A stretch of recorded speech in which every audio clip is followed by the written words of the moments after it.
Buenos días a todos. Muchas gracias por conectarse muy puntualmente. Vamos a dar un par de minutos, 10, 3. Iniciamos para dar un poquito de tiempo para que se terminen de conectar, porque sigue subiendo esto, pero iniciamos 10, 3.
Bueno, buenos días a todos. Vamos a dar inicio porque hay muchos temas que abordar en este tema tan complejo. Doy las gracias a todas las personas que se conectaron y al equipo de Proactive Tax and Legal, que está liderado por nuestro comisario, el licenciado Manuel Toledo. Va a estar Iván Hernández y Iván Mena y Mauricio Hernández, a quienes les agradezco mucho que nos puedan compartir todo su conocimiento y lo que me imagino han estado revisando en estas últimas semanas que está la iniciativa de reformas fiscales que el día de hoy nos van a compartir. Si les parece bien a todos, si van saliendo preguntas, las pueden ir poniendo en el chat y las vamos a ir viendo, y al final de la sesión, porque puede ser que durante la presentación se vayan contestando, y al final de la sesión abrimos un espacio para que puedan también expresar alguna duda específica que no se haya cubierto durante la sesión. Entonces, pues les doy el micrófono, licenciado, y iniciamos. Muy bien, pues muchas gracias. Buenos días a todos los que están del otro lado de las pantallas en lo electrónico. Muchas gracias por acompañarnos en esta mañana para platicar un poco sobre este tema, pues sí, delicado. A veces de repente nos ponemos a pensar si es que la autoridad cumpliría con aquel dicho desde que empezaron en el poder de que no habría nuevos impuestos para México. Sin embargo, aunque pareciera que no hay nuevos, así que se llame un nuevo impuesto al medio ambiente, nuevo impuesto a otro tipo de concepto, pues no lo hay, un nuevo impuesto. El gobierno federal ha expresado que es una actualización de lo que ya había. Sin embargo, realmente sí hay una carga adicional económica que le va a impactar precisamente a toda la población que consume servicios, que compra bienes. Empezando, ya tocaremos el tema de los consumos de productos, si no son alimenticios, pero por la situación en que México vive, de repente hay familias que con un refresco pueden pasar una hora de comida, ¿verdad? Sin embargo, eso pues ahora costará un poco más. Así es que el impacto económico de esta iniciativa sí le va a afectar a la población. Así es que hoy platicaremos un poco de eso, que aunque parezca no mucho, repito, pero sí hay temas que de forma impactará en el fondo, ¿no? ¿Qué es lo que tenemos en esta iniciativa? Bueno, pues el paquete económico, como bien saben ustedes, siempre, pues todas las leyes matriz, la ley de ingresos, las leyes particulares, luego de allá todo lo que tiene que ver con los ingresos, cómo es que el gobierno se va a hacer de esos ingresos para la actividad del Estado. Ahora hablamos de contribuciones, pero también hay un apartado que es la deuda externa y por supuesto todo lo que es el costo del financiamiento de atrás que ya traemos. Así es que el monto del ingreso que debe percibir el gobierno para el año 2026 y después el presupuesto de egresos que también forma parte de ese paquete económico, los ingresos y en dónde se van a erogar, a qué secretarías, a qué entidades, se les otorgará más, se les otorgará menos, en fin, todo un paquete que tiene que pasar por ese proceso legislativo para que entonces se logre ya tener el paquete económico aprobado, publicado y en vigor para el 2026. ¿Qué hay entonces? Está el proceso legislativo, como ya lo indiqué, los indicadores económicos, de lo que hablaremos hoy, pues ingresos fiscales 2026 contra lo que se tiene o se está procesando en 2025, la ley de ingresos de la Federación, el Código Fiscal de la Federación, la Ley de Impuesto Especial de Producción y Servicios, grosso modo algo de comercio exterior, que entiendo ya hubo una plática en la Cámara de eso, los criterios recientes que se publicaron para la revisión que va a llevar a cabo la autoridad en los últimos tiempos o para el año 2026.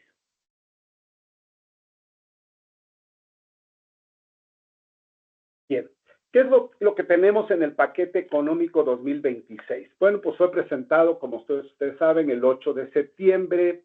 De allá para acá, pues todo el proceso en Cámara de Senadores, perdón, de Diputados, luego la revisora que es Cámara de Senadores y todo el proceso legislativo. Se presentó entonces el 8 de septiembre, fue aprobado ya por diputados el 17 de octubre, ahora está turnado a la Cámara de Senadores, donde pues tiene como plazo hasta el 31 de octubre para que esto pueda quedar aprobado. Al parecer, amén de todas las mesas de trabajo, discusiones y demás que se ha llevado con la autoridad para expresar todos los temas que pudieran o no convenir en esta reforma, especialmente al tema de consumos de productos azucarados y demás, pues pareciera que muy poco ha sido las adecuaciones al respecto y han quedado prácticamente como se presentaron. ¿Cuáles son los ejes centrales? La ampliación a la recaudación. Por supuesto, el gobierno actual requiere de fondos para sostener todos sus programas sociales que conocemos existen y para quizás concluir las obras que iniciaron, además de todo el proceso que necesitan para la asignación de recursos a los estados. Entonces, un tema importante es la recaudación. Y lo que ya hemos vivido de experiencia en los últimos tiempos de cómo es que la autoridad informa en cada semestre o cada año cómo ha incrementado la recaudación, es precisamente por esas acciones que está realizando la autoridad para poder obtener esos recursos. Y el otro es combate a la evasión y la elusión. Verán que dentro del Código Fiscal hay temas que tienen que ver con las facturas por operaciones inexistentes y demás, ¿verdad?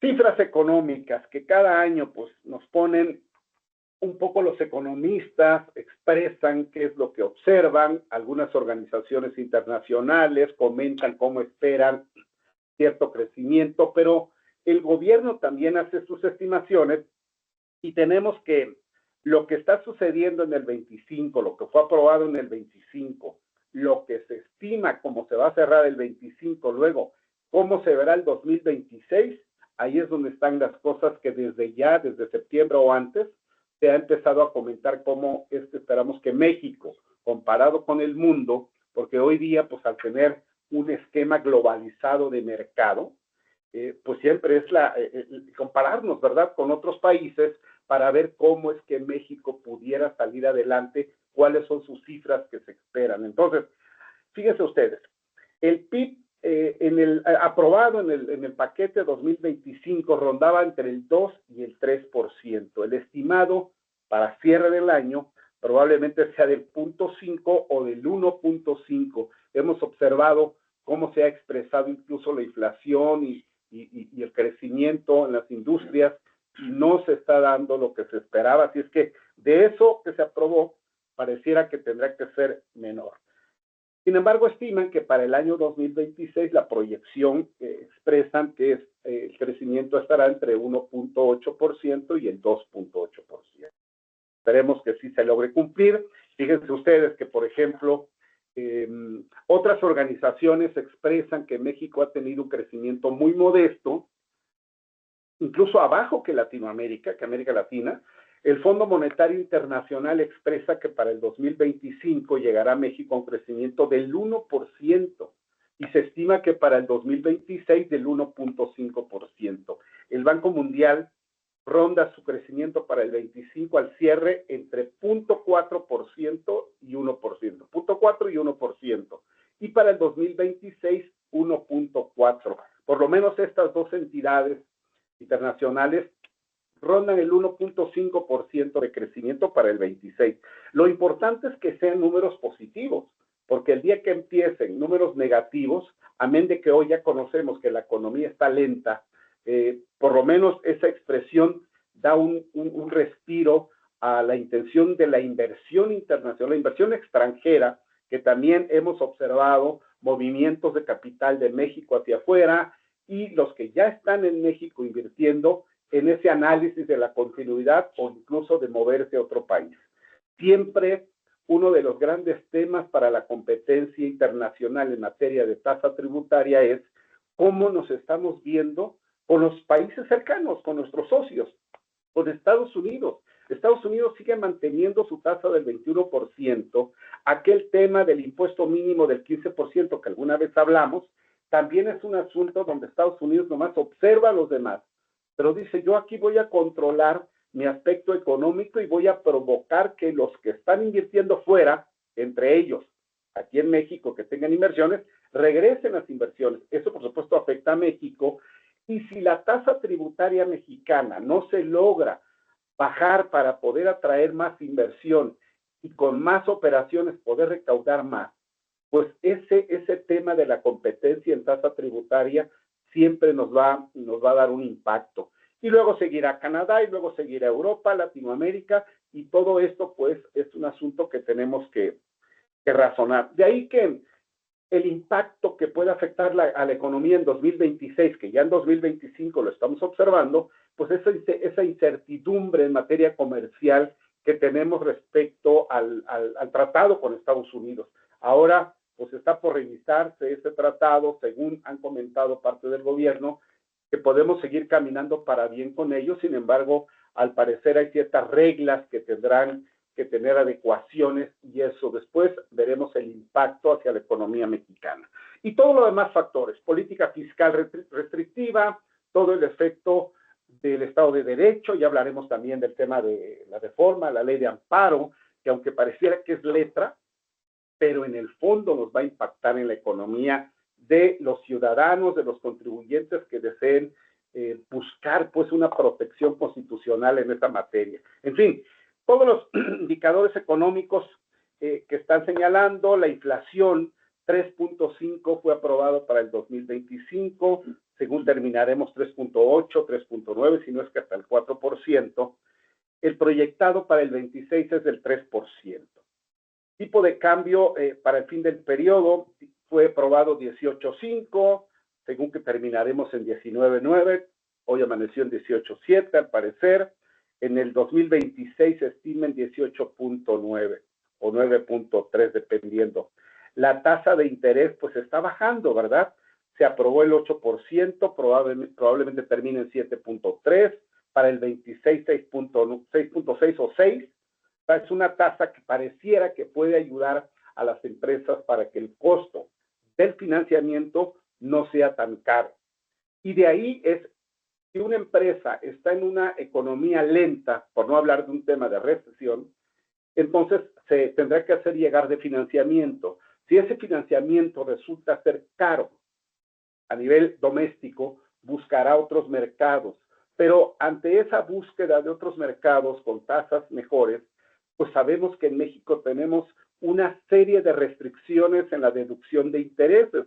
La verdad es que uno de los temas en el que tenemos y debemos poner atención en materia de negocios es si me estoy financiando con fondos de mi casa matriz del extranjero, de los países nórdicos, o de algún banco extranjero, o incluso nacional, siempre hay que hacer una revisión, un checklist de todas las limitantes para la deducción de los intereses a cargo. Tenemos diversas y dos que han impactado fuertemente. Ahora, pues no se toca mucho el tema, pero francamente, en los impactos económicos de los negocios está resultando un impacto negativo. Es decir, oye, pues no puedes tener deudas de más de 3 veces tu capital, porque si lo tuvieras, el interés de ese copete no es deducible. Oye, fíjate que solo tienes hasta 20 millones de interés a cargo deducible neto de la favor, ¿verdad? Con el esquema esto de la UFA, la utilidad fiscal ajustada, donde pues hay que netear los intereses y con ciertos procedimientos que es prácticamente la fórmula del EDA que alguna vez lo hemos comentado, por el 30% hasta ese monto es lo que se puede hacer deducible de intereses netos. Eso ya está empezando a impactar. Y todavía nos vamos más allá. Lo que no está en la ley, pero que de repente las autoridades en su revisión lo ponen por escrito y lo ejecutan, es ¿para qué obtuviste un préstamo si no fue para tu negocio, para la actividad a que te dedicas? Si yo, autoridad, presumo que lo obtuviste para otros fines, déjenme poner un ejemplo, voy a pagar un dividendo con eso, el interés de ese préstamo no es deducible. Es más, hoy día han revisado a las tenedoras de acciones, a las holdings mexicanas que obtienen un préstamo del extranjero nacional y luego lo canalizan a sus subsidiarias en el entendido de decir, pues no es para tu fin de negocio, oye, pues yo soy la holding, yo invierto por eso tu inversiones en acciones, no estás dando préstamos, así es que no es deducible. Imagínense ese nivel de presunción por parte de la autoridad. Así es que los invitamos a que si tenemos financiamientos de nuestras casas matrices, de nuestra parte relacionadas extranjeras, pues cuidemos todo esto para buscar el sentido de la razón de negocio, la materialidad y todo lo demás que sabemos que tenemos que cumplir. Así es que este tema hay que analizarlo, ¿no? Precio del petróleo, 62, 57.8, 62, termina 54.9. Así es que los ingresos que se estiman para el año 2026, pues de 9.3 a 10.1 billones de pesos. Estamos hablando en materia tributaria y por supuesto ahí están todos los impuestos mencionados. Así es que van a buscar la manera de recaudar más. ¿Qué tenemos que hacer nosotros? Quizás me estoy adelantando al final, pero ¿qué tenemos que hacer como contribuyentes? Tener muy bien documentado con la materialidad, la razonabilidad, la estricta indispensabilidad de las erogaciones que hace el negocio con el fin del negocio, lo estricto, ¿verdad? Y con ello tener lo que le hemos llamado en otros tiempos el defense file, ¿no? Aquello que soporte. Incluso hoy, fíjense un caso que nos ha tocado analizar, ¿no? Y escuchar. Si tienes fotografías donde pruebes tus erogaciones, tus gastos, está muy bien, nada más que pues, no lo tienes certificado ante un fedatario público, entonces no es válido. Otro de esos temas que de repente nos sorprendemos de cómo la autoridad no considera y no toma en cuenta estas pruebas, pero bueno, hay que estar bien preparados, ¿no? Luego, en la ley de ingresos de la federación, pues han comentado, dicen, oigan, resulta que los contribuyentes en México se están financiando, pues el fisco, no pagan sus contribuciones y como la tasa de recargos a nivel anual ya sumado es menor a lo que les cobra un banco, pues subamos la tasa de recargos. Así es que a través de la ley de ingresos y muchas cosas, ayer platicábamos en la oficina, decíamos, oye, resulta que hoy si alguien pregunta qué fue reformado en la ley del ISR, se meten a la ley del ISR y no hay nada. Se meten a la ley del IVA y no hay nada. Oye, pero escuché que se movió la tasa, escuché que esto. Sí, lo que pasa es que está en la ley matriz de las leyes tributarias, la ley madre de las leyes tributarias, que es la ley de ingresos de la federación. Así es que hay que analizar muy bien el contenido de esa ley de ingresos para ubicar esas reformas a los impuestos particulares que no lo están haciendo en la ley específica. Ya hablaremos un poco más adelante. Así es que tasa de recargo se va a 1.38 para llegar a 2.07 mensual. En caso de mora, hoy tenemos 1.47 mensual, sube a 2.07, total que se va a más del 24%, lo que ya se parece a una tasa del sector financiero, ¿verdad? Las tasas que quedan cuando se autoricen a plazos o parcialidades se quedan en 1.42. Como ustedes saben, se van moviendo las tasas en función al plazo que solicita el contribuyente, si es que la autorizan a pagar, se va incrementando, ¿verdad? Luego tenemos,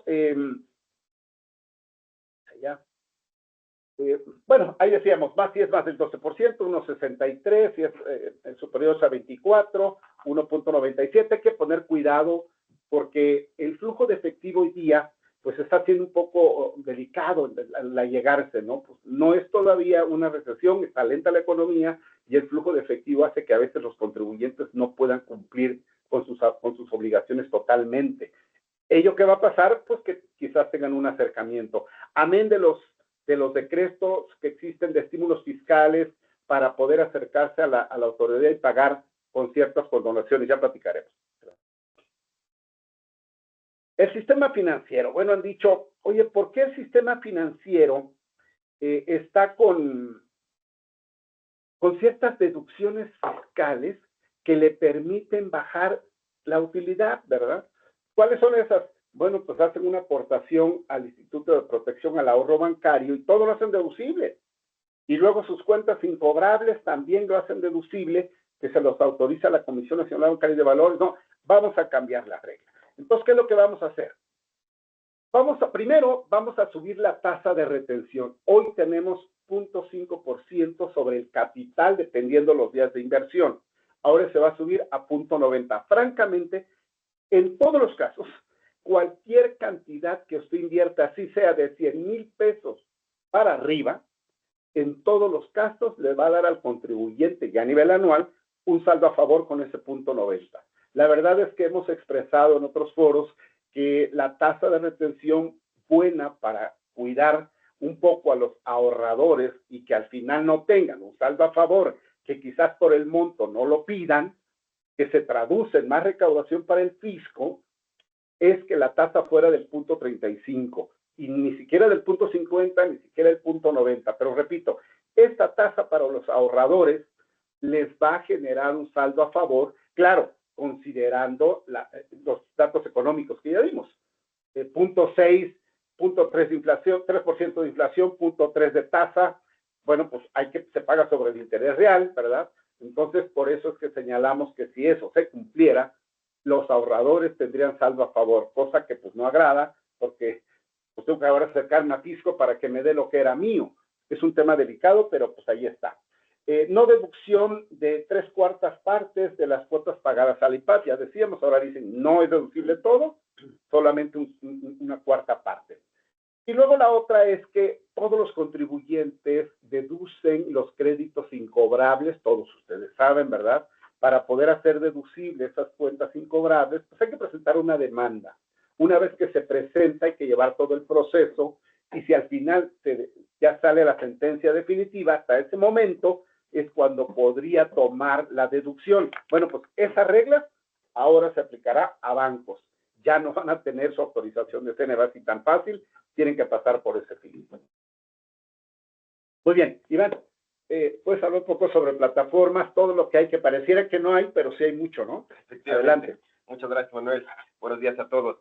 Sí, efectivamente, como comentaba Manuel en un inicio, pareciera que no hay ningún cambio en la ley del impuesto sobre la renta, en la ley del IVA, pero la realidad es que sí lo hay, y esto se está dando a través de la Ley de Ingresos de la Federación, que es la ley madre de las leyes fiscales.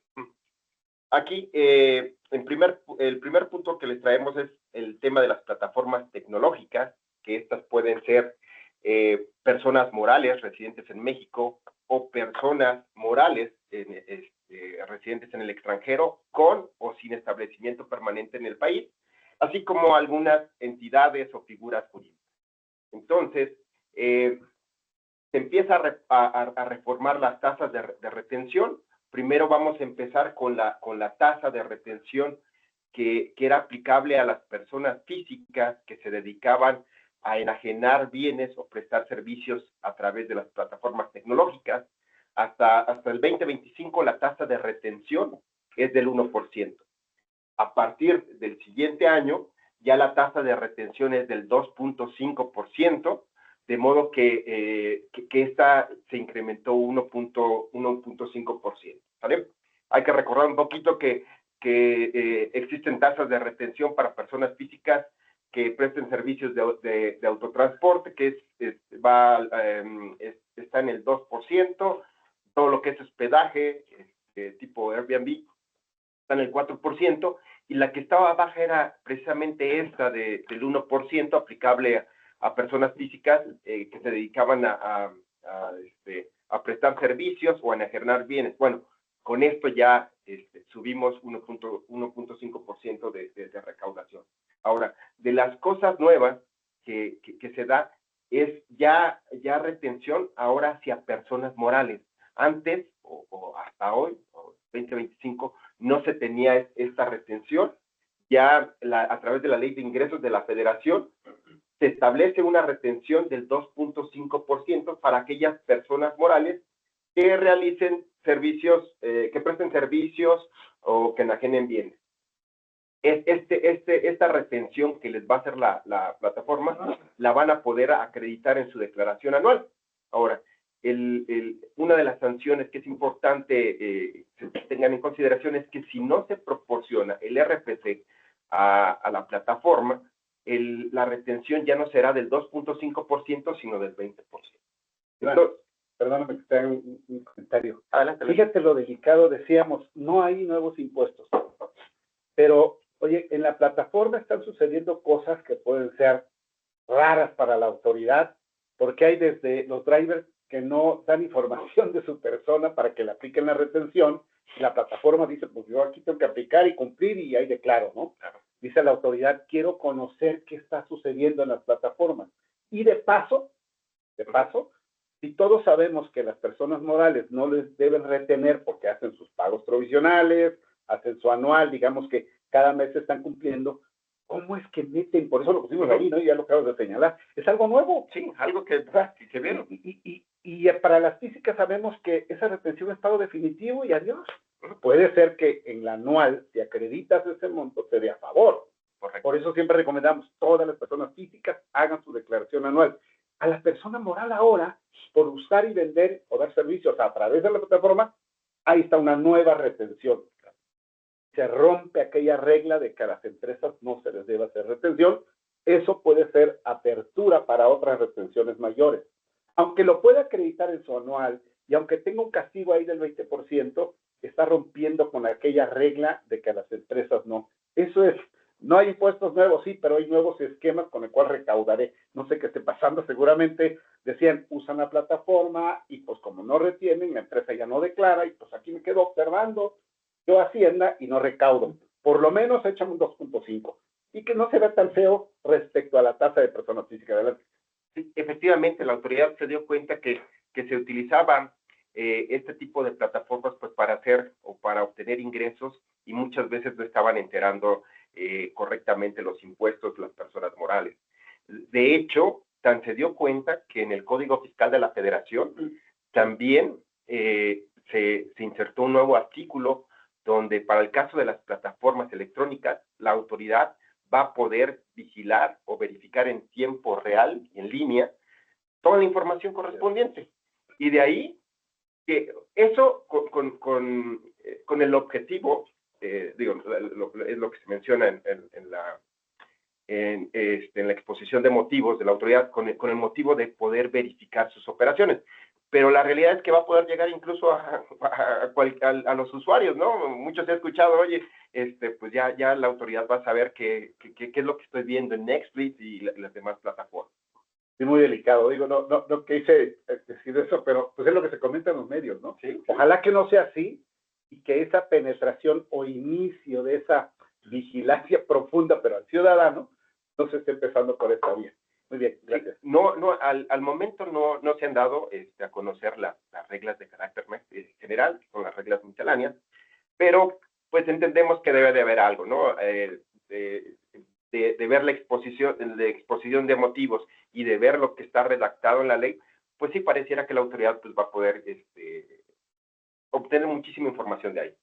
Ahora, esto fue por lo que respecta al tema del impuesto sobre la renta. Entonces, como se adicionó un nuevo participante, que son las personas morales, pues también en la ley del IVA se hizo una reforma a través de la ley de ingresos, donde se estipula una retención del 50%, ¿sí? Para las personas, bueno, lo que menciona esta ley es para las personas morales, no te dice si es para las nacionales, entendíamos que sí, o para nacionales, extranjeros y más, ¿no?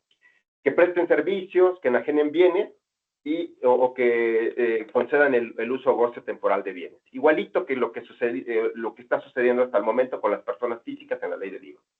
Pero además, también se ponen retenciones del 100% para el caso de aquellos establecimientos permanentes aquí en el país que enajenen bienes, ¿sí? Y también se deja muy abierto el tema de que va a haber una retención del 100% del IVA, o sea, la plataforma va a retener cuando los depósitos se realicen en una cuenta bancaria extranjera. Entonces, esto es lo nuevo que hay para el tema de plataformas tecnológicas y como bien decía Manuel, oye, si hay una retención, lo más seguro es que va a haber saldos a favor.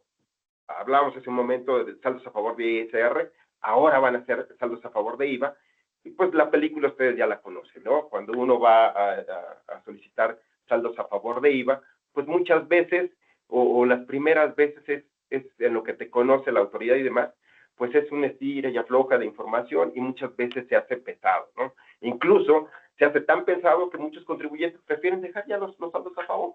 Sí, y eso incrementa la recaudación. Claro.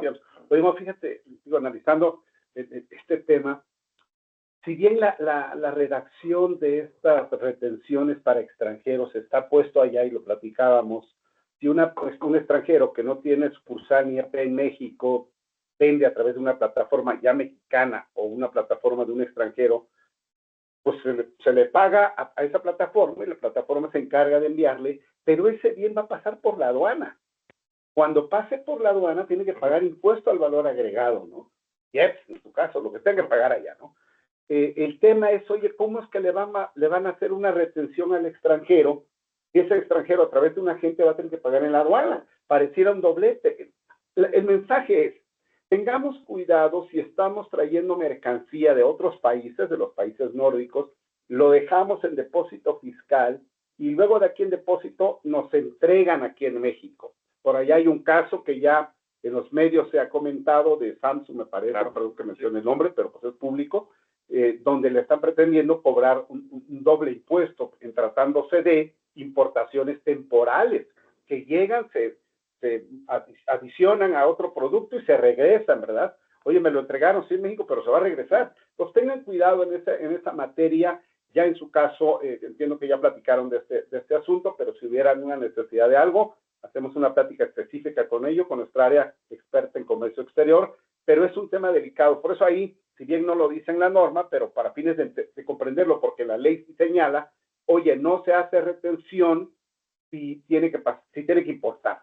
¿Por qué? Porque pues ya ni modo que se paguen dos veces, ¿verdad? Entonces hay que tener cuidado en Nativa. Gracias. Ahora continuamos con la parte del estímulo fiscal. Hasta el día de hoy, 2025, contábamos con un estímulo fiscal, pues para la condonación de multas, recargos y demás accesorios, siempre y cuando las personas, en este caso físicas o morales, no rebasaran los 30 millones. Ahora para el 2026 se amplía el límite de los ingresos, ya no son 30, ya son 300 millones. Para esto se tiene que considerar el ejercicio fiscal del 2024 y este estímulo fiscal lo que a grosso modo, pues consiste, es que se van a condonar las multas, recargos y ciertos gastos de ejecución, siempre y cuando procedan de contribuciones o cuotas compensatorias correspondientes al ejercicio de 2024 o anteriores. Existen algunas limitantes, como, oye, si ya ejerciste el estímulo ahorita en el 2025, que les mencionaba en un principio, pues ya no vas a poder tener en el siguiente año. También, si aplicaste bueno, se puede decir que el estímulo fiscal, donde podrías compensar ciertos pagos o ciertos adeudos con obras de arte y demás. Salió un decreto por ahí del 2000, me parece 2009, 2019, donde te permitía hacer este tipo de compensaciones, porque la compensación universal, acuérdense que esta ya no existe, desapareció. Pues bueno, si aplicaste esto, ya tampoco lo vas a poder aplicar. Por favor, dame. Ahora, este estímulo fiscal tampoco va a aplicar si se cuenta con una sentencia condenatoria por la comisión de un delito fiscal. Tampoco se va a aplicar si el contribuyente se encuentra en el listado del 69 o 69 B bis como no desvirtuado. Aquellos que tributen en el artículo 79, fracciones 12, 13 y 14 de la Ley del Impuesto a la Renta, que esto es partidos políticos, asociaciones políticas, organismos descentralizados, y todo lo que tiene que ver con el sector público, ¿no? Con el gobierno. Entonces, estos tampoco van a entrar.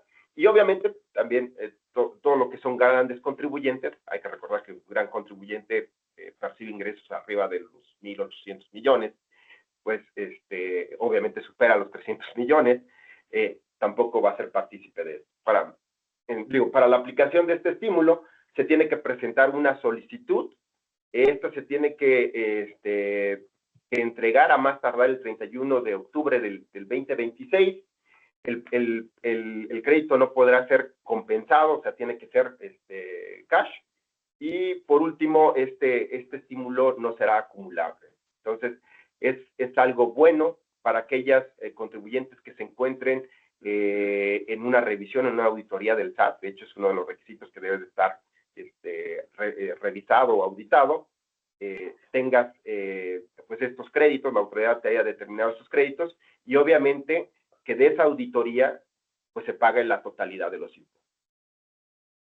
Ok. Continuamos con otro de los estímulos que presenta la Ley de Ingresos. Este es el relacionado con la repatriación de capital, y este es aplicable para personas físicas, para personas...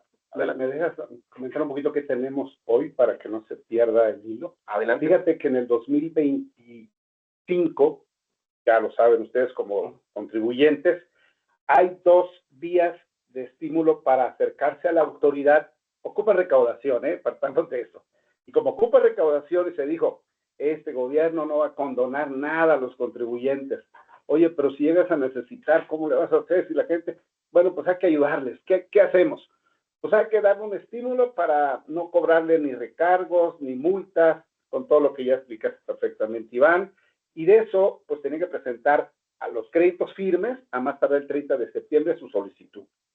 Si no hay un crédito firme, ahí está la redacción y todo, pero si no está un crédito firme, todavía tienen hasta el 31 de diciembre para presentar su declaración, tomar este estímulo y en una sola exhibición pagar el principal sin estos recargos y multas, ¿vale? Pero luego también está el decreto que se publicó en julio de este año 25, donde permite que se paguen hasta en 6 parcialidades los adeudos que se tengan del pasado. Igual, me parece que es 23 para atrás, igual que el otro que está ahora vigente, de 23 para atrás.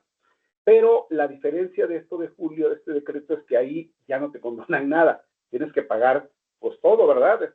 Recargos, toda actualización y demás, pero claro, en 6 momentos, ¿verdad? Entonces, hoy tenemos eso por si algún contribuyente por allá tuviera alguna necesidad, algún adeudo, lo puede tomar. Esto que acaba de explicar Iván, magnífico, dice, oye, ahora para el 26 se vuelve a repetir.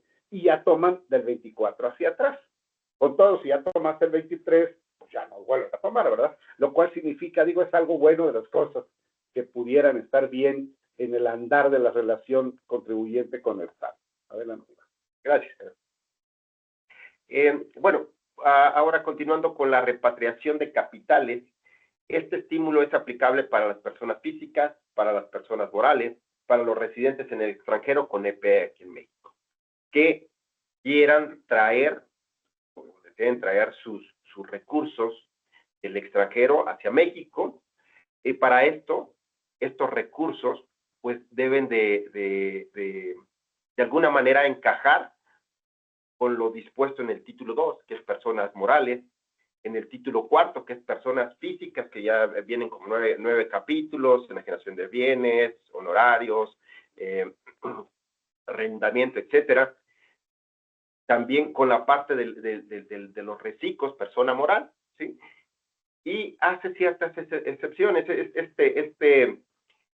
Este estímulo, oye, en teoría va para para este tipo de ingresos que no pagaron impuestos aquí en México. Entonces, cuando los traigas, estos van a pagar una retención del 15% aquí en México sin deducción alguna. Para esto, la condición es que se inviertan por lo menos 3 años. Y dentro de las reglas te dice, oye, ¿sabes qué? Pues si la inversión va a llegar a una cuenta bancaria aquí en México durante el primer semestre del 2026, tienes hasta el 31 de octubre del 2026 para invertirlo. Ahorita les vamos a decir en dónde. ¿Sí? Si se hace el retorno del capital en México en el segundo semestre del 2026, pues tienes hasta junio del 2027 para invertirlo.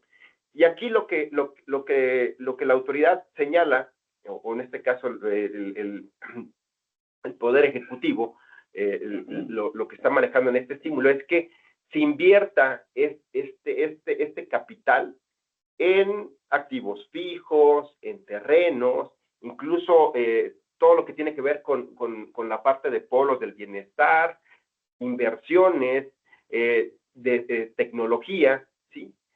Que esté por lo menos 3 años. Si durante esos 3 años se dan utilidades y estas utilidades llegan hacia la persona que hizo la inversión, va a haber una retención, o sea, como la que conocemos el 10% de dividendos, la famosa retención del 10% de dividendos, solo que en lugar de ser del 10% va a ser del 20%.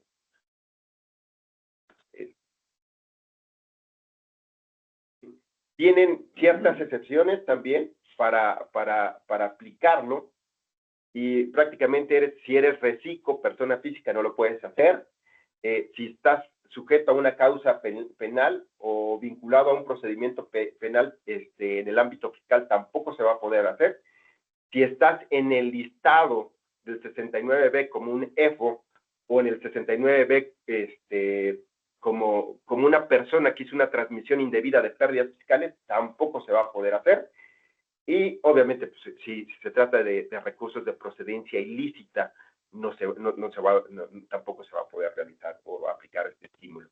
Ahora, otra de las cosas importantes que también se tiene que tomar en consideración es que se tiene que presentar aquí pues el aviso, y también que si estos ingresos de alguna manera representaron una deducción para una persona física, para una persona física o moral residente aquí en México, no vas a poder aplicar este decreto, porque de alguna manera una persona que tributó aquí en México, pues ya ejerció una deducción, no pagó impuestos por esto, y si se aplica el estímulo, pues parecería que habría como de alguna manera cierto doblez. Entonces, a grosso modo, esto es lo que se menciona para el caso de la repatriación de capital.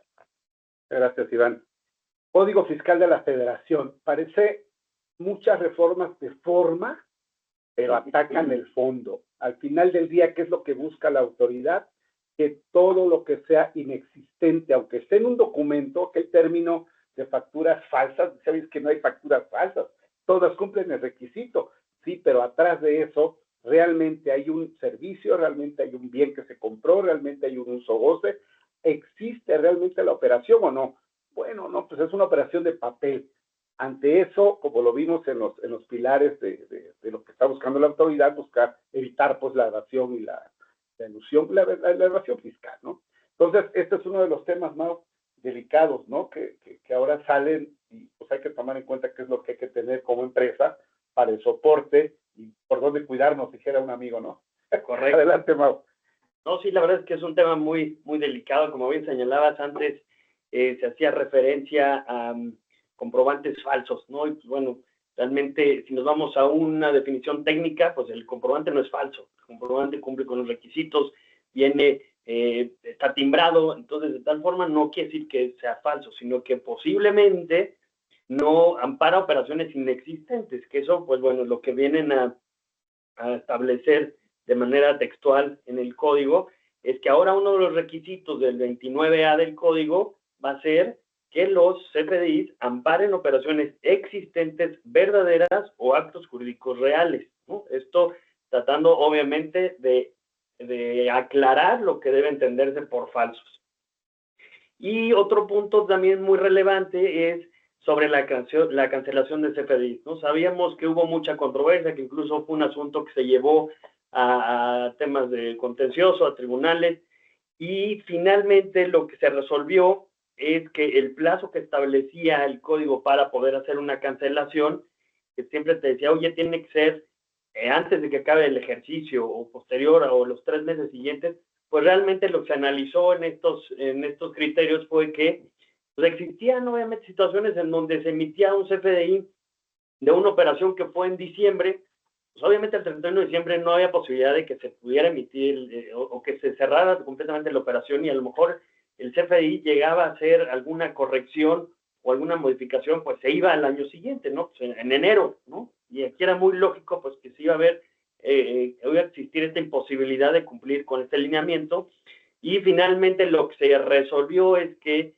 se tuviera que hacer las correcciones correspondientes o hacer las modificaciones, cancelaciones, etcétera, hasta antes de que se presentara la declaración anual del año correspondiente. Entonces, digamos que bajo este criterio, pues bueno, lo vinieron a inculcar o a introducir ahorita en el Código Fiscal, señalando que la cancelación de CFDI debe ser a más tardar en el mes en que se presente la declaración anual. Ahora bien, otro de los puntos muy relevantes es, seguro habrán escuchado, el nuevo procedimiento que se está incluyendo específicamente con el objetivo de detectar el incumplimiento del nuevo requisito, es decir, que los CFDIs amparen operaciones existentes, verdaderas o actos jurídicos reales. ¿Qué quiere decir esto? Este nuevo procedimiento o revisión va a estar contemplado en el artículo 42, fracción 5, inciso G, que te dice cuándo va a ser procedente, cuando la autoridad presuma que los comprobantes fiscales se emitieron sin cumplir el requisito del 29A, fracción 9, que era el que hablábamos, de constituir operaciones existentes reales. Entonces, ¿en qué va a consistir? Pues bueno, se incluye un nuevo artículo, que es el 49 bis, en el cual se establece el procedimiento, que a grandes rasgos lo más relevante es que la autoridad señala que va a ser un procedimiento de máximo 24 días hábiles. Es decir, llegan, te notifican sobre la validez o la existencia o realidad de las operaciones que amparan los FDIs, y en ese procedimiento de 24 días le va a otorgar al contribuyente un plazo de 5 días para poder acreditar la realidad o la validez y existencia de las operaciones que corresponden a estos FDIs, y posteriormente la autoridad tendrá un plazo de 15 días para resolver si es procedente o no es procedente. Ahora, lo más relevante de esto es que cuando inicia este procedimiento, de manera automática va a haber una suspensión temporal del certificado de sello digital. Ahora, lo interesante de esto es que, como saben, existe otra disposición del 17H bis que te contempla un procedimiento en el cual la autoridad te puede suspender el certificado de sello digital cuando se actualicen algunos de los supuestos, ¿no?, que establece ese artículo, entre otros, no sé, que ahí existan diferencias entre la declaración anual y los registros que tiene autoridad, entre otros, ¿no? Pero ahora lo que realmente, a grandes rasgos, esa disposición te establece un procedimiento que es, oye, te voy a suspender, tienes 40 días para acercarte, para que podamos analizar si efectivamente hay un error o no hay un error, puedes corregirte y posteriormente, incluso de manera automática, yo, autoridad, te debo de restaurar el certificado de sello digital mientras hago el análisis y posteriormente tener un veredicto si se cancelan en definitiva o puedes continuar con el uso.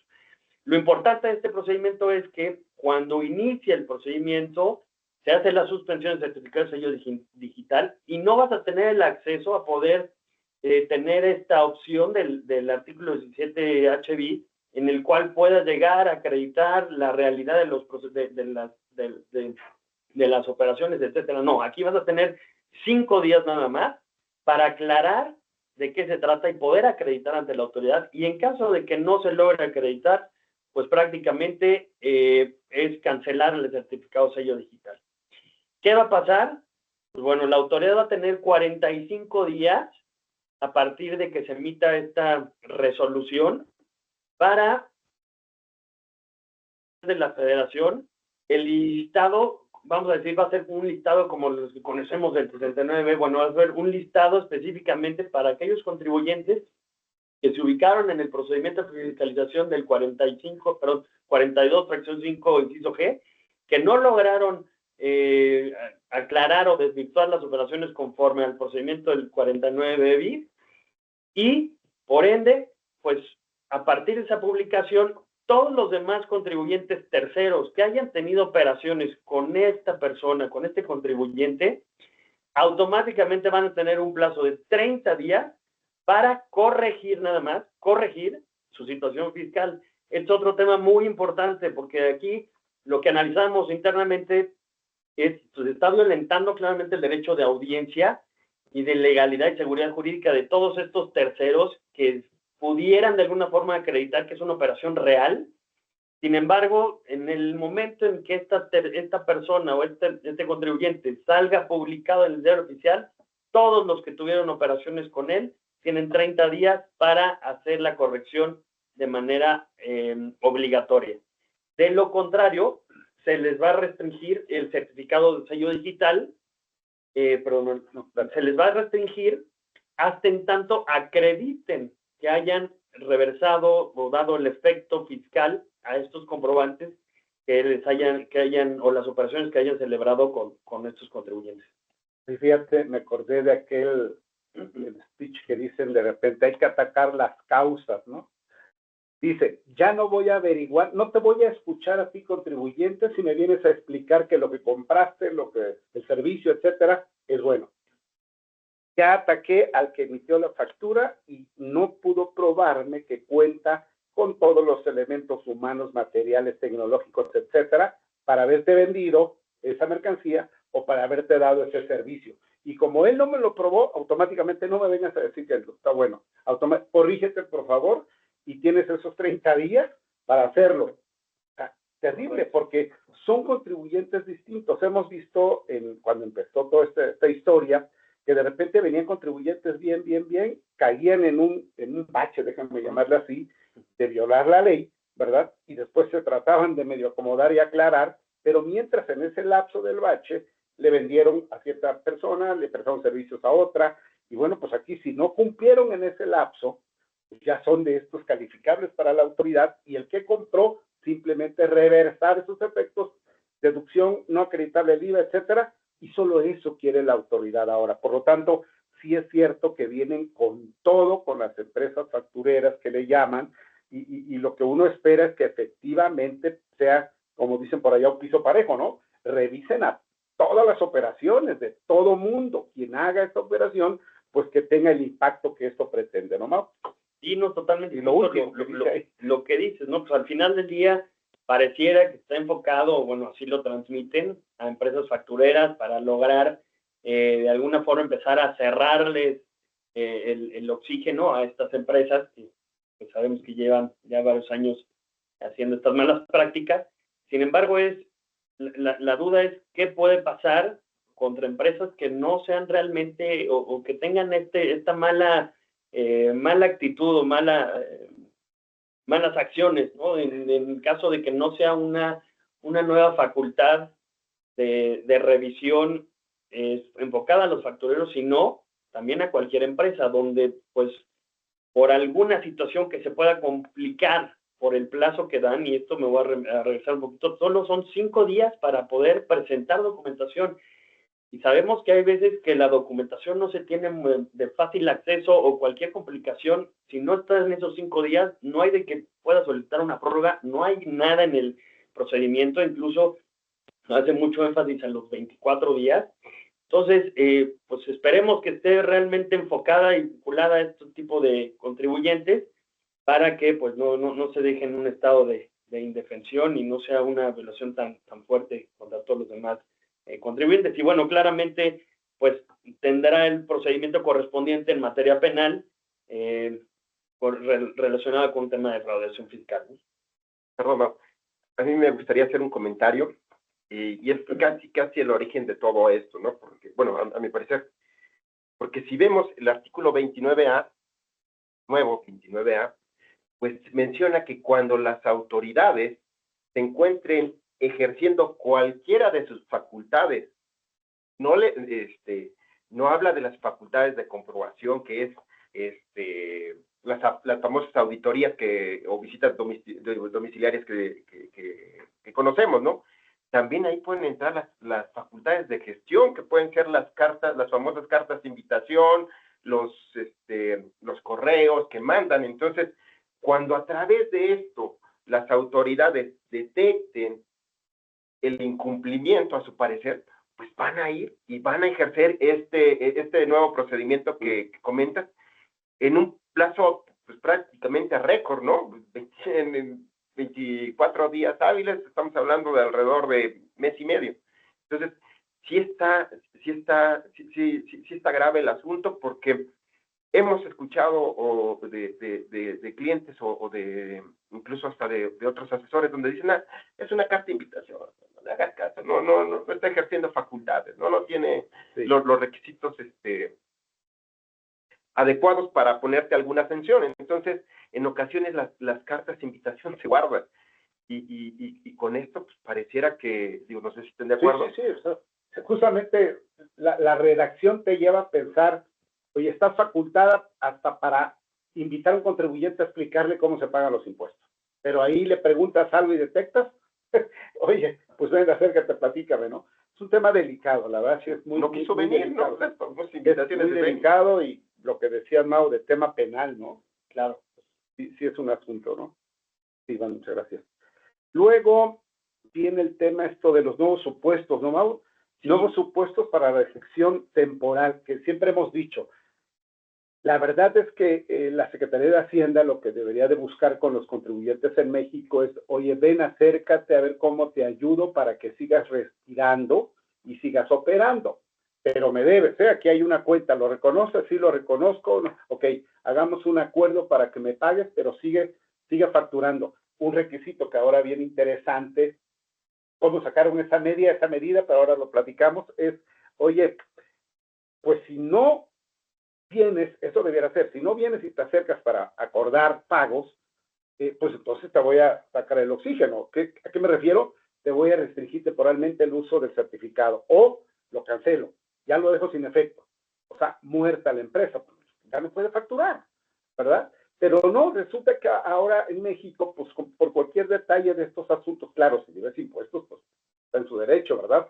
Pero ¿cómo le vas a pagar si no estás generando ingresos? Me parece que ahí falta un análisis adicional, pero estos nuevos requisitos, Mau, estos nuevos requisitos que dice, oye, créditos fiscales firmes no pagados con sus accesorios, cuando en el ejercicio fiscal inmediato anterior hayas emitido comprobantes fiscales que en la suma superen 4 veces el monto del histórico del crédito que me debes.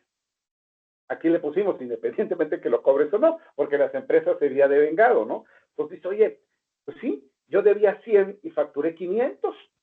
Pues ahí tienes dinero, págame, ¿no? Claro.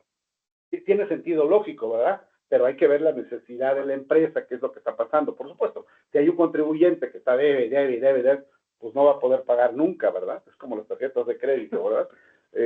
O cuando te dicen el Liverpool, que es parte de tu vida, dice, claro, porque nunca dejas de pagar, ¿no? Expedición de CFDIs que no hayan declarado la clave ingreso, dice, no. ¿A qué se referirá? Bueno, pues la clave del ingreso que se refiera, no hayan declarado el número de permiso de la CRE, ya sabemos que por el tema que andan de las noticias de los combustibles, o enajenen combustibles sin haberlos importado o adquirido conforme a las disposiciones, o declaren uno incorrecto en la aduana, ¿verdad? Pones aceite y es gasolina o es diésel, o no contar con el permiso para hacer esa operación. O recibieron, que es lo que ya platicaste, Mau, recibieron CFDIs que no sean reales en operaciones, ¿verdad? Y aparte que no corregiste en esos 30 días, te voy a restringir temporalmente. Por supuesto, siempre la autoridad pues está en la mejor disposición de volver a echar a andar tu certificado, pero que cumplas, ¿verdad? O te acerques y expliques qué es lo que está pasando, ¿no? Y luego viene el otro tema, Mau, que decíamos, de repente están pidiendo que todas las personas después de los 18 años, ya se registren en el SAT, ¿no? Para tener, entre comillas, un control de que cuando ya tengas ingresos, pues ya declares. Ahora es al revés. Ahora, oye, vamos a cancelar el RFC de todos aquellos contribuyentes que estén en suspensión de actividades, dice suspensión de actividades o cancelación, cuando durante 3 o 5 ejercicios, respectivamente, no hayan presentado declaraciones sin estar obligado a hacerlo. Ahí está tu RFC, no declaras, no tienes ingresos, no hayas sido informado en declaraciones de terceros, en la famosa DIOT, porque no estás haciendo operaciones, no hayan emitido ni recibido CFDI. O sea, si no tienes movimiento, no tienes operación, pues ahora te vamos a cancelar el RFC y cuando ocupes vienes de nuevo.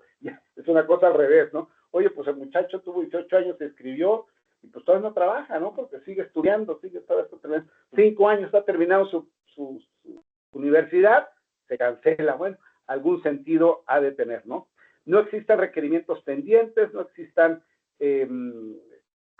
solo que estén en suspensión o que estén cancelados. La negación del registro, ya sabemos, si hay una persona física que creó por allá una sociedad cuya actividad fue, déjeme llamar, ilícita, bueno, pues o emitió comprobantes, lo que le llamamos falsos, o de operaciones inexistentes, pues cierra y abre otra, cierra y abre otra, cierra y abre otra. Ahora dice, oye, pues si eres de esos socios que por allá fallaste, ya no te voy a autorizar la apertura de una empresa, ¿no? Entonces, todos estos temas que están ahora como reformas, sí son temas delicados, porque nos van a restringir o nos van a eliminar ese oxígeno para seguir avanzando. No, sobre esta lámina. Pues, digo, sí, no, de manera general, la verdad es que me voy a revisar nada más tantito el tema de la suspensión o restricción temporal del certificado digital, aun y cuando el artículo establece más o menos como 14, 15 supuestos, la realidad es que cada supuesto se puede desglosar en una cantidad enorme. El otro día analizábamos que pueden existir casi 40, 50 supuestos por los cuales te puedan suspender o restringir temporalmente el certificado digital. Y en la práctica lo que vemos es que ya es una maniobra o es un actuar muy recurrente de las autoridades. Están viendo, sin lugar a duda, una mayor recaudación a través de este procedimiento en lugar de un tema de facultades de comprobación, partiendo también de que el tema de facultades de comprobación pues tiene un plazo prácticamente de un año, ¿no? De 12 meses, en donde pues se alarga eso y después tienes la posibilidad de irte a un medio de defensa, etcétera. Sin embargo, aquí pues estamos hablando de que te cierran el sello, perdón, te cierran el oxígeno, y pues tienes que acercarte tú de manera inmediata para recuperarlo, y ese acercamiento va a implicar, en el 90% de las ocasiones, que pagues algo. Entonces, justamente lo que vemos es que esta mecánica o esta atribución que de alguna forma ya están manejando muy comúnmente las autoridades, pues cada vez se vuelve mucho más agresivo, cada vez le van incluyendo más hipótesis, más supuestos para que caigan las empresas en estos casos, y de ahí, pues bueno, de alguna forma, pues aumentar la recaudación. Y lo que decía Manuel, pues bueno, suspensión y cancelación, ya los comentó Manuel los casos, y la negación del registro de personas morales, pues bueno, también creemos que va muy enfocado a pues, actos ilícitos con temas sensibles que ya están detectados por las autoridades, restricción de uso de certificados, presunción de inexistencia de operaciones, presunción de comprobantes fiscales falsos, es decir, bueno, una serie de supuestos que sin lugar a dudas, pues bueno, hacen un poco de lógica, ¿no? Con lo que pudiera estar, o el motivo por el cual pudieran estar negando el registro del RFC. Y bueno, otro de los temas muy relevantes es el tema de la garantía del interés fiscal. Comúnmente, o hasta el día de hoy, cuando la autoridad determinaba un crédito fiscal a los contribuyentes, existían o existen dos medios para impugnarlo, ¿no? Uno es el recurso de revocación, el juicio de nulidad. Hasta el día de hoy, uno de los beneficios, así lo veíamos, de ir a un recurso de revocación, era que no tenías que garantizar el interés fiscal hasta en tanto se resolviera en definitiva el recurso de revocación. Una vez resuelto, pues ya tenías un plazo para presentar la garantía y posteriormente ya poder ir a juicio de nulidad. Sin embargo, lo que vemos en una de las modificaciones es que ahora ya va a estar obligado a garantizar desde el día 1, es decir, desde que ya esté el crédito, ya vas a tener el mismo plazo para garantizar, ya sea que vayas a un juicio de nulidad o un recurso de revocación. Es decir, ya no existe este beneficio de exentar de alguna forma el garantizar el crédito cuando vayas a un recurso de revocación. Y otro de los puntos muy relevantes es que ahora se estableció una prelación de los medios que establece el código en el 142 para garantizar el crédito fiscal. Hasta el día de hoy tenemos un artículo muy amplio y muy abierto en el cual se establece ciertos supuestos, garantía, prenda, obligado solidario, embargo en la vía administrativa, en donde se daba la libertad de que el contribuyente eligiera cuál de estos medios le acomodaba más o era más viable para poder hacer o garantizar el crédito fiscal. Sin embargo, a partir de esta reforma, lo que se va a señalar es una prelación en el orden de cómo se debe de garantizar el crédito fiscal, estableciendo el número 1 a través de un billete de depósito, que sabemos que estos billetes de depósito pues están enfocados o alineados al Banco de Bienestar, y va a tener que ser por el monto pues, prácticamente del crédito que se haya determinado. Obviamente, pues, sabemos que hay situaciones donde el crédito fiscal es enorme o es un monto muy grande, en donde la propia ley te establece que cuando no se pueda cubrir con los recursos propios, pues bueno, vas a poder utilizar algún otro de los medios de manera mancomunada, algún otro de los supuestos para garantizar el crédito. Sin embargo, pues bueno, vas a tener que seguir igual de forma directa la prelación que establece y, pues bueno, hasta agotar de alguna forma juntando dos o tres o más medios de los que establece el artículo para poder garantizar el crédito fiscal, ¿no? Esto, pues bueno, sin lugar a duda también lo vemos, es un tema muy delicado porque de alguna forma está obligando a las empresas a desembolsar de manera inmediata los montos que hayan sido determinados y en su caso partimos de un escenario favorable en donde se logra una nulidad del crédito, pues bueno, ahora no lo queremos ver así, pero pues, pudiera darse el caso que tendremos que pelear para que se devuelva esa cantidad, ¿no?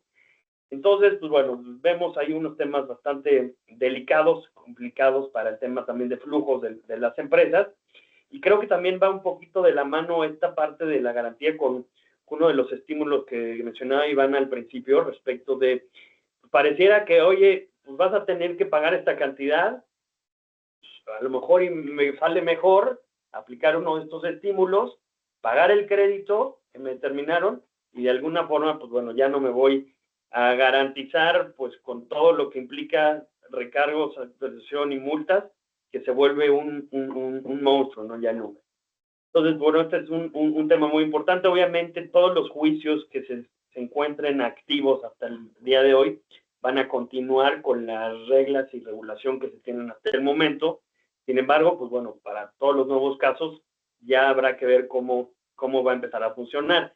Es importante señalar que uno de los temas que vamos a ver más adelante respecto de la ley de amparo, se hicieron también varias modificaciones en las suspensiones, que también están enfocadas a temas de créditos fiscales. Entonces, pudieran encontrarnos o bien pudieran haber criterios ahí medio encontrados respecto de juicios que están ahorita en trámite y en proceso, que de inicio tendríamos que pensar que se va a mantener esta línea y ya no tengo que mover absolutamente nada hasta que se resuelva. Sin embargo, pues bueno, con la redacción de la ley de amparo pudiéramos encontrarnos que pudieran haber algunas suspensiones o garantías que pudieran echarse para atrás y tuviéramos que seguir estos procedimientos, ¿no? Pero bueno, lo platicamos en otras modificaciones del Código Fiscal. Pues bueno, tenemos el tema de que las autoridades van a tener acceso a las herramientas tecnológicas, fotografías, audios, videos, etcétera, para llevar a cabo sus verificaciones. Otro de los temas es, que ya comentaba Iván, que van a poder tener acceso a los servicios digitales de manera inmediata o en tiempo real para revisar los sistemas y registros relacionados con las operaciones de los servicios digitales que se proporcionen. Otro tema, pues bueno, se actualizaron algunos supuestos de delitos fiscal y presunción de contrabando. Van a haber también otro tema de multas y sanciones relacionadas con destruir o alterar sellos de clausura.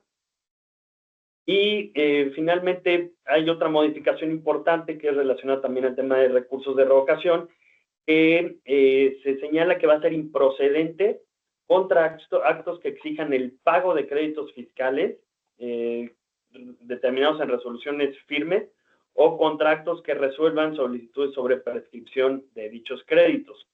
De tal forma que, digamos que tenemos un crédito fiscal que está firme y nos llega un acto de embargo o un acto de autoridad en el cual soliciten o quieran exigir el cobro de estos montos, de estas cantidades, ya no va a ser procedente un juicio de nulidad ni el recurso de revocación, donde al día de hoy sí es procedente, ¿no? Entonces también se cierra esa puerta respecto a ese derecho que existe todavía hasta el día de hoy de los contribuyentes para ejercer o actuar, interponer algún medio de defensa contra este tipo de actuaciones de embargo. Y bueno, por el otro supuesto, pues bueno, contra temas que se resuelvan sobre la prescripción, pareciera que tampoco ya va a ser procedente interponer un medio de defensa, es decir, si se hace una solicitud y la autoridad dice no ha prescrito, pues ya no tienes para dónde moverte, ¿no? Es, pues me pagas o me pagas. Muchas gracias. Muy delicado este tema de que el contribuyente ahora con un crédito fiscal en la mesa, notificado ya firme, pues no pueda observar y decir qué medios de defensa tengo, pensando en el amparo, que ya viene el tema, que se va a ir hasta allá, y mientras hay que poner la garantía. Decíamos, si no tiene para pagar el impuesto y accesorios, no sé por qué no tiene recursos, ¿no? Tiene que poner una garantía, pero bueno, ya platicaban ustedes, Iván. El tema del impuesto le llamamos al vicio, ¿no? Al vicio y al ocio, ¿no? Si bien ha ido incrementando y se dice que es un poco para invertir en la salud de los mexicanos, ya hemos visto en otros ejercicios que la misma historia, el mismo diálogo, y pues no se ve que se invierte en la salud de esos mexicanos que están con esa afectación de esta materia en consumir estos productos. Ahora vuelven a usar la misma explicación. ¿Qué opinas tú al respecto con este asunto de incremento, no? Sí, efectivamente, Manuel. Pues en teoría, los impuestos deben de tener un fin, ¿no? Deben de llegar a ciertos propósitos, o sea, eso es lo que dicta, pues, la doctrina, de que debe de haber algún fin.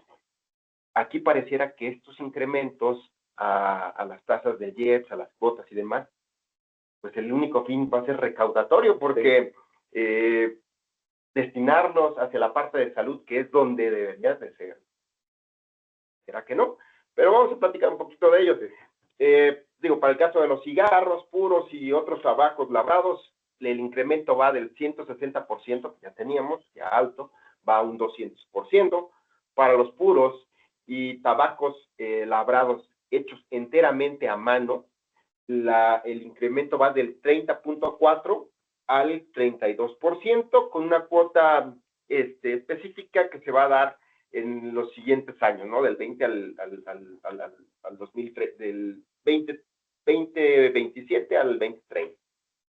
Ahora, todo lo que tiene que ver, aquí, digo, ven que hay un tema, que pues sí, ha estado pues, en boca de los diputados, de los senadores, tema de los beepers o badpers, el aparato con los que se fuman, pues resulta que se adicionan conceptos a la ley del IEPS, ¿sí? Para efectos de decir, oye, cualquier cosa que tenga prácticamente nicotina, su tasa de recaudación de IEPS va a ser del 200%. ¿Cómo? De igual forma, sale un nuevo concepto que es el de bebidas endulcorantes, ¿sí? Y les voy a leer lo que se refiere la ley con este concepto, y dice que endulcorante es aquella sustancia natural o artificial que se adiciona a bebidas para impartir un sabor dulce a los productos, diferente a los azúcares que se refiere la fracción tal del artículo. Entonces, volvemos, tema de refrescos y demás, va a haber un aumento a la cuota por litro que va del 1.64 pesos a 3 pesos, 3.08. Los juegos con apuestas, su incremento va a ser del 30 al 50%, y para aquellos juegos que se realizan a través de las casas de apuestas virtuales y demás, va a tener una tasa del 50%. Aquí se nos estaba pasando un poquito aquel tema de los videojuegos con contenido violento, no apto para menores y demás. Lo que se ha venido comentando, que la tasa del IEPS para estos videojuegos va a ser del 8%. Entonces, pues esperemos que esta recaudación pues sirva para algo. Sí, claro, claro. Fíjate, digo, mayor recaudación es un enfoque, ¿no? Todo lo que es comercio internacional y aduanas, si bien ya lo platicaron en una sesión, se amplían los supuestos de los artículos 103 para presumir el delito de contrabando y equiparables, una ampliación. Se restringe la importación de ciertas fracciones arancelarias de los sectores textiles y calzado, que están insistiendo mucho por toda la importación de otros países. Modificación de aranceles para vehículos usados que están en el TEMEC y productos de confección y textiles. Una ampliación a la lista de insumos de la canasta básica que cuente con beneficios arancelarios, todo lo que se permite introducir cuando se va de viaje. Se propone reformar el 17H bis del código para restringir también temporalmente si no se atienden requerimientos en revisiones de comercio exterior. Ahora están llegando ya revisiones de la Administración General de Auditoría de Comercio Exterior fuerte a todas aquellas empresas que importan para probar que efectivamente lo que dijeron importar es lo que está en la factura y lo que está en el pedimento. De lo contrario, hay temas por aclarar y también ya pueden ellos restringir e incluso dejar sin efecto el certificado. Pues hay que tener cuidado. Reforma la ley de amparo, Mau. Tema delicado también, amén de lo que ya señalaste, que es de ocupación, de ocuparse, pues, ¿qué hacer con los contribuyentes? Pareciera hoy todo bajo la regla, todo con la ley, cumpliendo adecuadamente. Si bien uno de nuestros servicios, el número uno de nuestros módulos de servicios es revisar el cumplimiento de obligaciones fiscales, el debido cumplimiento, ahora creo que tomará más importancia para no llegar a unos escenarios, ya no antes del amparo, ¿no? El recurso de revocación que era muy utilizado, el juicio en línea, que todavía hay demás. ¿Qué pasa con la ley de amparo? ¿Hasta dónde podremos llegar? Y aquello que se ha comentado, que si es retroactivo o no. Sí. Adelante, ¿no? Bueno, digo, sí, la verdad es que es un tema bastante comentado recientemente.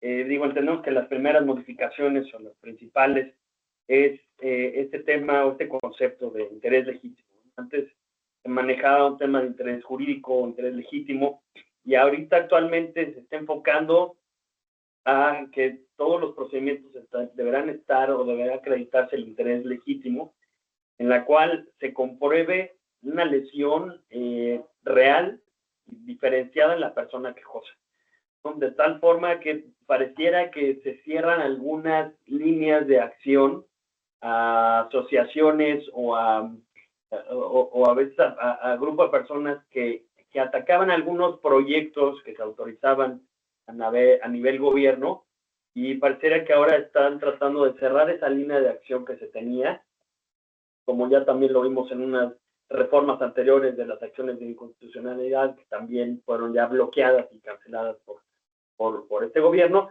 Pues bueno, vemos que pareciera que de alguna forma están tratando de bloquear este tipo de acción. Después tenemos el juicio de amparo, modalidad electrónica. Al día de hoy ya existe esta modalidad electrónica, incluso desde pandemia, pues vimos que se agilizó bastante para poder actuarse y poder llevar todos los juicios de manera electrónica. Entonces, pues bueno, ya vemos nada más que se empieza a implementar o establecer un poquito más claro en la ley. Sin embargo, pues bueno, es algo que ya se encuentra implementado al día de hoy.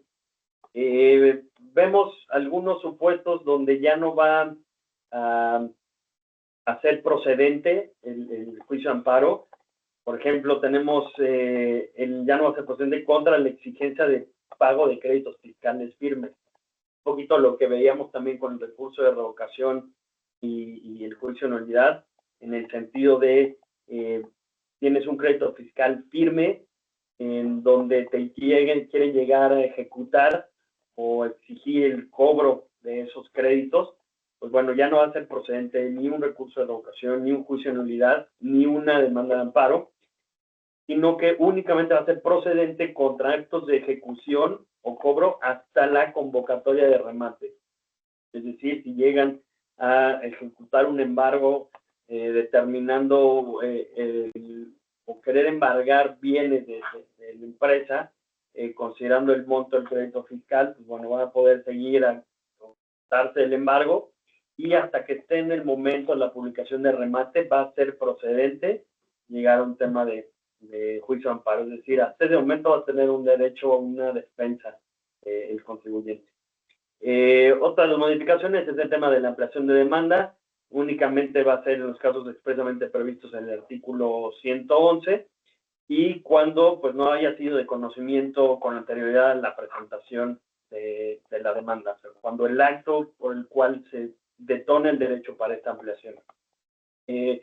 La suspensión tampoco va a ser, la suspensión en materia de amparo tampoco va a ser procedente para desbloquear cuentas que estén incluidas en la lista de personas bloqueadas por la UIF, Unidad de Inteligencia Financiera, salvo para permitir acceso a recursos mínimos vitales, salarios, pensiones, viviendas, alimentos, etc.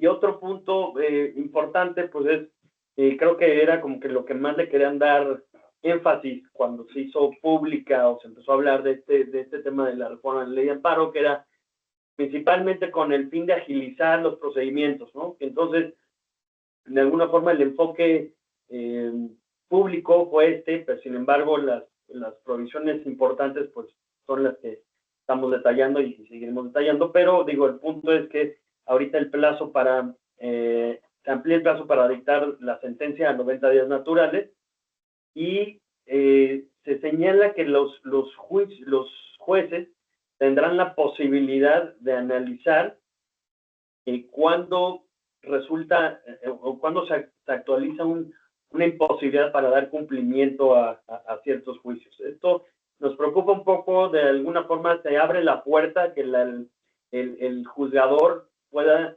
señalar o pueda considerar que un juicio no se tiene que llevar hasta el cumplimiento, o es decir, si existe un cumplimiento por parte de las autoridades, pudiera de alguna forma ahora ya el juzgado eximirse de exigir el cumplimiento a las autoridades.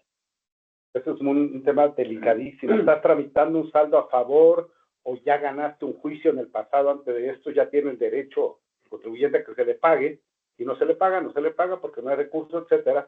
De repente dice, pues que multen a las personas, a los funcionarios, ¿no?, que están ahí. Ahora, pues no, a ellos ya no los toques, es a la entidad, y aparte, pues, si el juez dice, ya no me toca a mí presionarlos para que cumplan, queda en estado de indefensión. El contribuyente es delicado. Sí, eso, inicia un nuevo procedimiento y ver cómo lo puedes obtener, ¿no? En caso de un tema de una devolución. Funcionamiento, se clarifican y especifican las responsabilidades de los funcionarios en la integración de los expedientes, el tema de plazos procesales que ya comentaba, pues bueno, se establecen ya de manera concreta algunos plazos para agilizar todo el procedimiento. Se aclara que la suspensión en casos de orden de aprehensión no puede tener efectos diversos a los previstos en la ley y se incluye, se adiciona el penúltimo párrafo del 192. El 192 te habla sobre el cumplimiento y ejecución de sentencias, en el que se precisa que el juez, previo a requerir o vincular a las autoridades de ejecutoria, deberá analizar el marco jurídico para ver lo que platicamos hace unos momentos, para ver si está dentro de sus facultades exigir o no este cumplimiento. Ahora, otro de los puntos importantes era lo que comentábamos de este tema que fue tan polémico de, oye, si la ley está hablando de un tema de retroactividad o no, y esto muy enfocado al tema de las suspensiones. Se incorporó también como el efecto de cuál va a ser la procedencia para temas de suspensión, en las cuales de alguna forma ya se está negando el acceso a que los contribuyentes puedan obtener una suspensión en procedimientos de juicio de amparo, e incluso el hecho de que estas leyes, más bien se trató de incluir en un transitorio el tema de que la ley o el entrar en vigor sea de manera retroactiva. Obviamente hubo mucha polémica y muchos comentarios en esto. Finalmente se señaló, se estableció que la ley de amparo iba a aplicar, o todas las modificaciones prácticas, llamémosle para efecto de suspensiones, o enfocado de manera indirecta al tema de suspensiones, aplicaría para procedimientos que se inician a partir de la entrada en vigor. Sin embargo, tenemos también, fue un poco mañosa ahí la redacción, en el sentido de que los juicios que estén en trámite o en donde se esté analizando un tema de una suspensión, digamos que bajo esta línea tuviéramos una suspensión concedida, pero entra en vigor esta nueva ley o estas reformas a la ley de amparo y después tenemos un asunto en el cual se va a un recurso de revisión, esa sentencia en la cual se concedía la suspensión. Pareciera que de una aplicación tajante, en esta segunda instancia, se pudiera negar o rechazar esta parte de la suspensión partiendo de estas reformas, y eso implicaría, sin lugar a duda, un efecto retroactivo, ¿no? Entonces, es donde se puede llegar a ver en la práctica de cómo va a empezar a aplicarse esta disposición transitoria en los juicios que se encuentran ahorita en proceso. Muy delicado. Ya esperaremos, como en otros casos, qué va a pasar en la práctica, ¿no? Hasta que ya veamos el actuar, porque ahora tenemos no solamente un documento modificado, sino también tenemos atrás aquí a personas distintas a lo que había, que van a estar tomando las decisiones y resolviendo.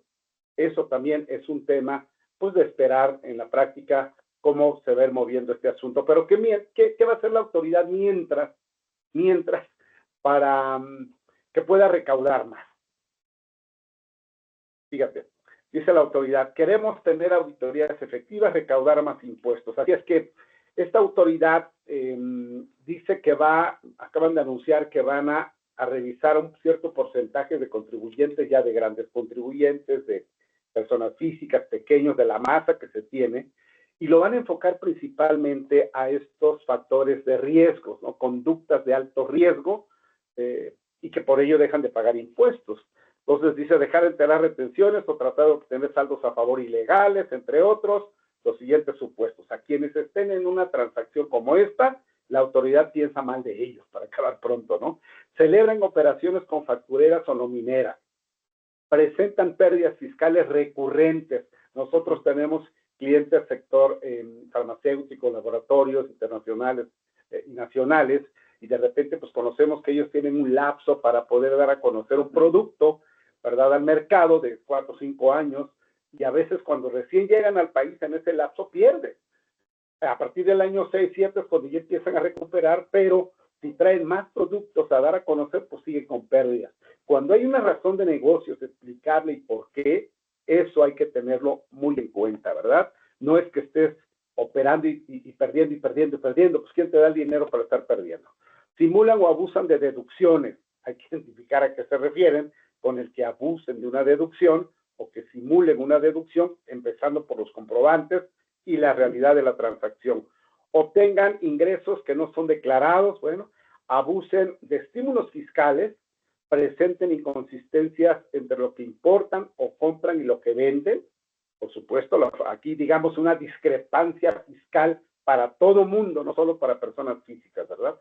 Importen productos con precios por debajo del mercado o incumplen con regulaciones o restricciones no arancelarias, que no paguen retenciones por sus empleados, realizan operaciones con paraísos fiscales. Bueno, si estoy realizando operaciones y lo declaro como señala la norma, pues estamos del otro lado, ¿verdad? Que pregunten al contribuyente. Soliciten devoluciones improcedentes o no estén debidamente soportados o paguen menos impuestos. La verdad es que el principio de proporcionalidad tributaria es un tema que pues, está en la Constitución y tendrá que pagar de acuerdo a su capacidad, y la capacidad en las empresas pues se mide a través de esa utilidad gravable o la base tributaria. Si eso lo tiene debidamente el contribuyente soportado, pues no debiera de qué preocuparse, ¿verdad? Para el 26, entonces, de una masa, de un universo del 66.8 millones de contribuyentes, señalan los porcentajes de los que van a ser auditados y el número promedio de esos contribuyentes a nivel anual. Prácticamente, francamente, lo analizamos en la oficina y decíamos, oye, un 0.02 es lo que van a revisar a 16.200 contribuyentes. De los grandes, dicen que el 6.3 de ese total, de 15.873 grandes contribuyentes, el 6.3 a 1.200 contribuyentes grandes. Quizás con eso saquen lo que ocupan, ¿verdad? Ya vimos en una ocasión que todo era arriba de 7.000, 8.000 millones que le cobraban. Ahora mismo en los medios, el deudor que ahora tiene el SAT y que cada día le está mencionando el nombre en los medios, pues dice que podía pagar 7.000 millones. Pero bueno, pequeños y medianos, el 0.02% de una masa de 66.809.000 a 12.000 contribuyentes pequeños y medianos. Y en comercio exterior el 2.5%, prácticamente a 3.000 contribuyentes que realizan operaciones. Ese es el escenario que tiene la autoridad y en el cual basará su mayor recaudación, ¿verdad? O su recaudación adicional, déjenme llamarle, ¿no? Para el año 2026. Por supuesto que todos los contribuyentes están expuestos a una revisión, a una verificación de cumplimiento, ¿verdad? De ahí que si lo enfocáramos en específico a los países nórdicos y en general a los contribuyentes, ¿qué debería de estar cuidando ese contribuyente que está ahora en México?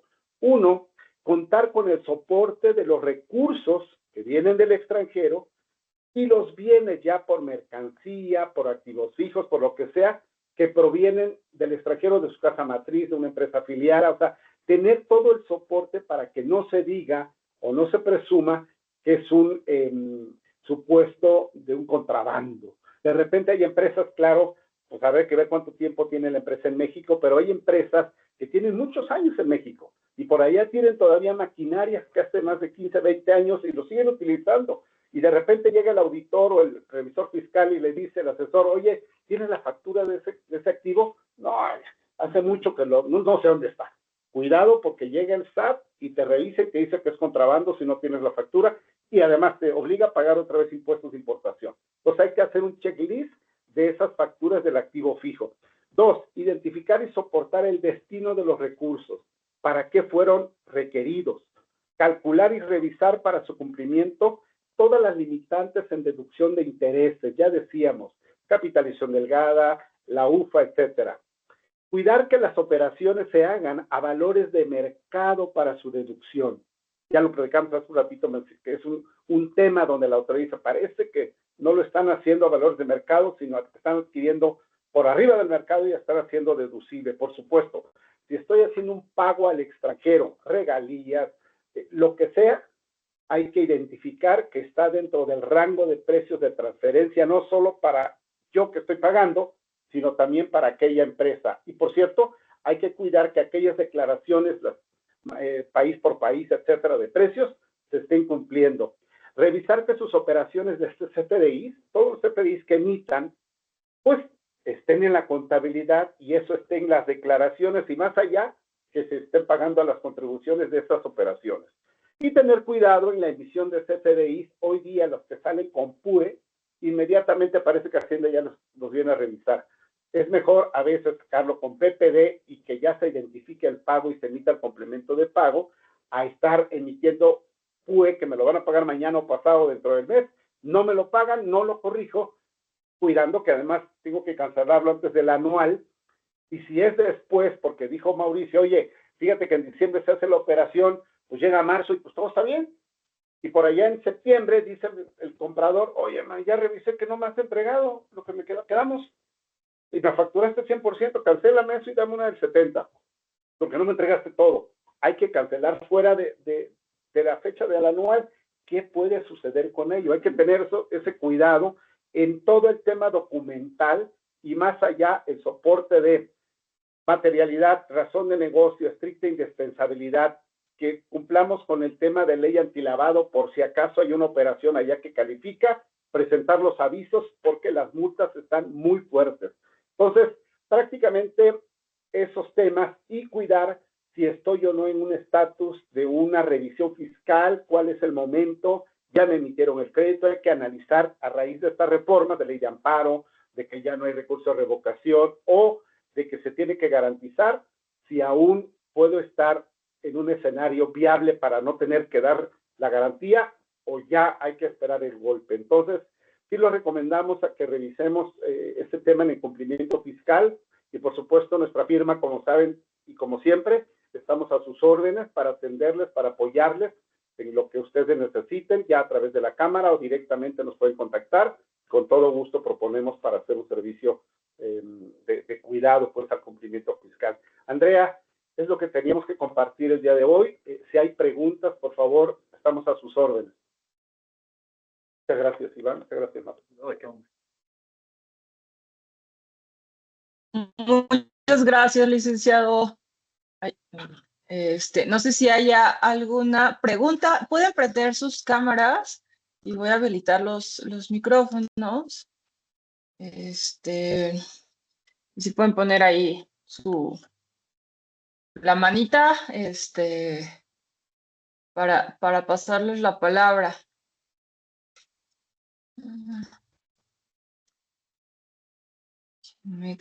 Los micrófonos están apagados. Si me permiten hacer dos comentarios muy rápidos. En lo que se decide. En lo que se Por animan. favor. Referente a este tema, nos hemos dado cuenta que muchas veces cuando se hace se presentan las declaraciones, sobre todo la declaración anual, pues muchas veces ya se hace en el tiempo y lo que se hace es cuadrarla, los datos precargados y demás, lo cuadran. Muchas veces incluso pues ya no te permite mover la declaración anual, si no, los datos si no se hacen a través de los pagos provisionales, presentando complementarias, pues en ocasiones nos ha tocado ver que dicen, pues le voy a pegar aquí al estímulo fiscal y con eso ya llego a lo que tenía que llegar. Digo, ya con las láminas que expuso Manuela hace un momento, pues caemos en uno de los supuestos y estamos aplicando algo o estamos declarando un supuesto que ni siquiera me correspondía. Entonces, mucho ojo con esa parte. Igual cuadran los ingresos versus FDI y contabilidad ya a la mera hora. Recuerden que esto se tiene que hacer ya con anticipación, ya no podemos hacer una declaración, sobre todo si va a haber, si se tiene que presentar complementarias de pagos provisionales, ya no se puede hacer de un día para otro, ya cuando estamos en el anual, o sea, tenemos que hacerlo ya con anticipación. Ese es uno, y el otro tema es la parte de las tasas efectivas que citaba Manuel. Aquí, en 2023, 2022, 2023, se hicieron ya una serie de publicaciones de las tasas efectivas, me parece que son alrededor de 14, 15 publicaciones de muchos sectores, va dirigida principalmente a grandes contribuyentes, pero nos ha tocado el caso donde la autoridad le toca la puerta y le manda una invitación a personas que no son grandes contribuyentes, diciéndole, oye, ¿sabes qué? Tu tasa efectiva no cuadra con la de tu sector, o sea, ni siquiera te da mucho detalle. Entonces, pues aquí los contribuyentes, cuando reciben ese tipo de invitaciones, lo que tienen que hacer es descargar su constancia de situación fiscal, ver la actividad con la cual están dados de alta en el SAT y ver la actividad con la cual también aparecen las tasas efectivas, hacer una comparación de tasas efectivas y validar que efectivamente se encuentre uno sobre rango, ¿no? En dado caso de que no se encuentre en los rangos que establece el SAT, aquí la invitación es que armen su defense file para efectos de que si llega alguna revisión, pues ustedes ya estén, ya hayan anticipado pues acciones, ¿no? Y no estén corriendo a la mera hora, pero tengan mucho cuidado con esta parte de las tasas efectivas, porque la realidad es que lo que hace el SAT es un cruce muy rápido, y así como hace el cruce con CFDI versus lo declarado, así mandan las invitaciones. El tiempo que te da para solventarlo, pues ya es poquito. Entonces, tengan cuidado con esa parte. Gracias, Iván. Preguntas, si no se hace en este momento, pues lo pueden hacer por escrito también a través de la cámara o directamente. Con todo gusto les apoyaremos en atenderlos. ¿No alzaron la mano, Andrea? Sí, nadie tuvo preguntas, creo que fue muy claro todo. De todas formas, la sesión se grabó, siempre la subimos a nuestro canal de YouTube y la vamos a compartir a quienes se registraron por correo. Entonces, si la quieren compartir con sus equipos o cualquier otra duda, pueden ahí checar y también nos escriben. Creo que terminamos muy bien en tiempo, entonces, pues muchísimas gracias a Manuel Toledo. Sí, nos dice Alfredo que muy clara la explicación. Muchas gracias, licenciado. Gracias a todos, que la pasen muy bien y pues seguimos a sus órdenes. Gracias, Andrea, por la facilidad y el apoyo y la atención y la invitación también. Y gracias, socios. ¿No? Seguimos gracias. Para la siguiente reunión para vernos. Gracias, que les vaya muy bien. Hasta luego a todos.